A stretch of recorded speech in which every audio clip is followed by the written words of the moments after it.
പ്രിയപ്പെട്ട സഹോദരി സഹോദരന്മാരെ, ഞങ്ങൾ നിങ്ങൾക്കായി ഒരു സദ്വാർത്തയുമായിട്ടാണ് വന്നിട്ടുള്ളത്. 2025 ജനുവരി 1 മുതൽ 365 തലക്കെട്ടുകൾ ഉൾപ്പെടുത്തിക്കൊണ്ടുള്ള വർഷം മുഴുവൻ പ്രാർത്ഥിച്ച് ധ്യാനിക്കാനുള്ള വചനങ്ങൾ ഞങ്ങൾ പങ്കുവയ്ക്കുന്നു. എല്ലാ ദിവസവും ഞങ്ങൾ ഒരു തലക്കെട്ടും അതുമായി ബന്ധപ്പെട്ട വചനങ്ങളും അയച്ചു തരുന്നതായിരിക്കും. വചനങ്ങൾ കേട്ട് ധ്യാനിച്ച് അനുഗ്രഹം പ്രാപിക്കാൻ ഞാൻ നിങ്ങളെ പ്രോത്സാഹിപ്പിക്കുകയാണ്. ദയവായി സബ്സ്ക്രൈബ് ചെയ്യുകയും നിങ്ങളുടെ കൂട്ടുകാരുമായി പങ്കുവയ്ക്കുകയും ചെയ്യുക. നന്ദി.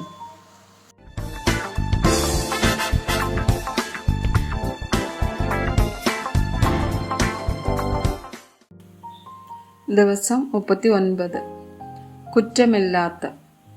1 കൊരിന്ത്യർ 1 വചനം 8. നമ്മുടെ കർത്താവായ യേശുക്രിസ്തുവിൻ്റെ നാളിൽ കുറ്റമില്ലാത്തവരായിരിക്കേണ്ടതിന് അവൻ നിങ്ങളെ അവസാനത്തോളം ഉറപ്പിക്കും. ഫിലിപ്പിയർ 2 വചനം 15.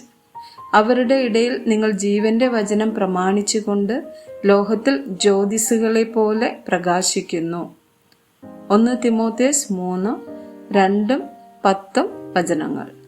എന്നാൽ അധ്യക്ഷൻ അപവാദരഹിതനും ഏകഭാര്യയുടെ ഭർത്താവും നിർമ്മതനും വിവേകശാലിയും സുശീലനും അതിഥിപ്രിയനും ഉപദേശിപ്പാൻ സമർത്ഥനും ആയിരിക്കണം.